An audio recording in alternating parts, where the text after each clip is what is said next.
Hello दोस्तों, कैसे हैं आप सब लोग। मुझे पूरी उम्मीद है कि आप लोग होंगे खैरियत से। फाइनली एल्जेमेंट स्टर्लिंग ने अपने टाइटल डिफेंड कर लिया है और ट्रिपल सी को हरा दिया है। और मुझे एक्सपेक्टेशन नहीं थी कि फ़ाइट इतनी ज़्यादा एक्साइटेड और इतनी टेक्निकल फ़ाइट होगी। बहुत ज़्यादा क्लोज फाइट थी।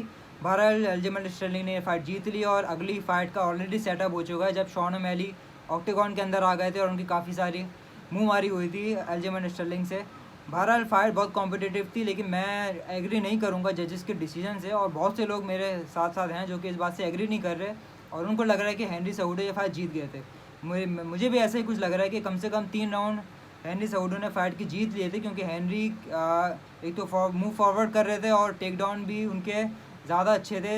अल्जेमन मतलब टेक डाउन की कोशिश करते थे लेकिन कामयाब नहीं हो पाते थे। और हेनरी सेजुडो कंप्लीट टेक डाउन ले रहे थे और स्ट्राइक भी कंप्लीट कर रहे थे प्रॉपर। मैं बोलूँगा कि डैमेज ले रहे थे वो। डैमेज ले रहे थे तो हेनरी सेजुडो के टेक डाउन ज़्यादा भी थे। इन्होंने तो कम लिए हैं। हेनरी सेजुडो ने पहले राउंड में भी टेक डाउन लिया था और सबमिट अटैम्प्ट भी की थी। और ऑक्टेगॉन कंट्रोल थोड़ा सा उनका ज़्यादा था, लेकिन ये कि शुरू में मतलब एक तो हाइट का डिफरेंस इतना ज़्यादा था, मुझे तो समझ नहीं आता इनको रीच कैसे मिलेगी। लेकिन जब इन्होंने रीच ली है अपने दूसरे तीसरे राउंड के अंदर, तो मतलब इससे अच्छी फाइट मेरे ख्याल में लड़ी नहीं जा सकती जितनी हेनरी ने लड़ी है। और फिफ्थ राउंड के अंदर जब उन्होंने मतलब शुरू से ही मारना शुरू किया और आखिर में जाकर टेक डाउन ले लिया, तो मैं इस पर बिल्कुल कॉन्फिडेंट था कि हेनरी सेजुडो ये फाइट जीत चुके हैं। 5वां राउंड तो मेरे ख्याल से कम्प्लीटली हेनरी सेजुडो का था, लेकिन पता नहीं एक जज हैं जिन्होंने 5वां राउंड भी एल्जेमेंट स्टर्लिंग को जीत दे दिया है और इसकी वजह से वो स्प्लिट डिसीजन फाइट जीत चुके हैं। बहरहाल यूएफसी के जजेस का पहले से काफ़ी सारी बात होती है कि ये बहुत ज़्यादा गलत डिसीजन देते हैं, तो इसके बारे में कुछ करना पड़ेगा यूएफसी को, क्योंकि इस तरह तो मतलब बड़ी बड़ी फाइटर्स जैसे कि हेनरी सेजुडो अब रिटायर्ड हो गए हैं। वैसे देखा जाए तो गलत डिसीजन तो हेनरी सेजुडो का भी था। मतलब आप देखो, वो पहले भी 2 साल बाहर बैठे रहे, फिर 3 साल बाद आके आप डायरेक्ट कम्पीट कर रहे हो उतने और डायरेक्ट ही चैंपियन के साथ। तो मतलब अच्छी बात ये है कि वो कर गए जितना वो कर सकते थे, लेकिन कोई टेक्निकली बहुत अच्छा डिसीजन तो नहीं था।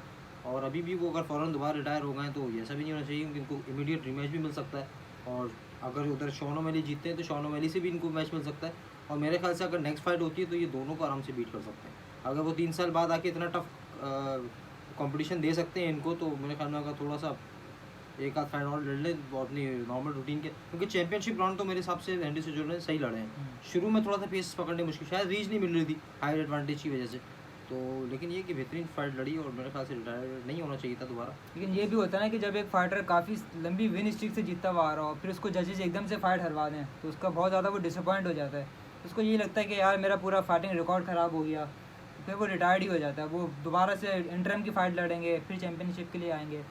बहरहाल ये था एक बहुत गलत डिसीजन लगा मुझे। और आप लोग ज़रूर बताएं कमेंट सेक्शन के अंदर, फ़ाइट जिसने देख ली है वो बताए कि आपको क्या लगता है कि एल्जेमेंट जीते हैं या फिर हेनरी सेजुडो जीते हैं। जिसने फाइट नहीं देखी वो ज़रूर जाके देखे, क्योंकि बहुत ज़्यादा कॉम्पिटिटिव फाइट हुई है। बिल्कुल वैसी फाइट हुई थी जैसे इस्लाम और अलेक्जेंडर वोल्कानोव्स्की की हुई थी। तो देखते हैं अब शॉन ओमैली और एल्जेमेंट की फ़ाइट कैसी होती है। और मुझे लग रहा है उसके बारे में आप क्या कहेंगे अगर हम प्रिडिक्शन दें शॉन ओमैली और एल्जेमेंट? देखिए, एल्जेमेंट को ना एडवांटेज बहुत ज़्यादा है यहाँ पे। वो बेबस इसलिए नज़र आ रहे थे क्योंकि हेनरी सेजुडो जो है ना वो खुद एक बहुत अच्छे रेसलर है। तो वो मतलब टेक डाउन अटैम्प्ट इसीलिए इतने ज़्यादा कर भी नहीं रहे थे, अगर कर रहे थे तो सक्सेसफुल नहीं हो पा रहे थे। फिर खुल के स्ट्राइक भी इसलिए नहीं कर पा रहे थे कि सामने से हेनरी कहीं टेक डाउन अटैम्प्ट ना करने। शॉन ओमैली के सामने सारा इसमें से कोई मसला भी नहीं होगा, सिर्फ स्ट्राइकिंग रह जाएगी पीछे। और इससे पहले आपने देखा कि जो क्या नाम था उनका, पीटर यान जो थे, वो भी एक बहुत बेहतरीन स्ट्राइकर थे। और शॉन ओमैली और पीटर यान की जब फाइट हुई तो बहुत डैमेज किया था पीटर यान ने शॉन ओमैली को। तो वहाँ पे शॉन ओमैली ने अपनी हाइट की वजह से थोड़ा सा एडवांटेज ले लिया था, लेकिन उससे ज़्यादा स्ट्राइकिंग तो शॉन ओमैली नहीं कर सकते ना। तो पीटर यान को भी इन्होंने इसी तरीके से टेक डाउन लेके और पीछे हटके और डॉजिंग करके पॉइंट लेके हटा दिया। तो मेरा नहीं ख्याल कि शॉन ओमैली ज़्यादा कोई टफ ओपोनेंट होगा। हेनरी सेजुडो ही टफ ओपोनेंट थे और जो बेंचमार्क इन्होंने ऑलरेडी बिल्कुल ऐसा ही है, बिल्कुल ऐसा ही है। और स्ट्राइकिंग में मैं बोलूँगा कि शॉन ओमैली 100% ज़्यादा बेटर है अल्जेमेंट स्टर्लिंग से, लेकिन रेसलिंग के अंदर कम्प्लीटली अल्जेमेंट स्टर्लिंग का गेम है और वो उसी तरीके से जाएंगे। वो हमेशा एक चीज़ अच्छी है अल्जेमेंट में कि वो जो उनकी ताकत है वो उसी को यूज़ करते हैं। वो ज़्यादा ओवर कॉन्फिडेंस नहीं होते, वो रेसलर हैं तो वो रेसलिंग ही करेंगे। तो इस तरीके से वो मेरे ख्याल से बीट कर देंगे शॉन ओमैली को। तो गाइस अगर वीडियो पसंद आए तो लाइक करें, शेयर करें और सब्सक्राइब ज़रूर करें। Thank you so much.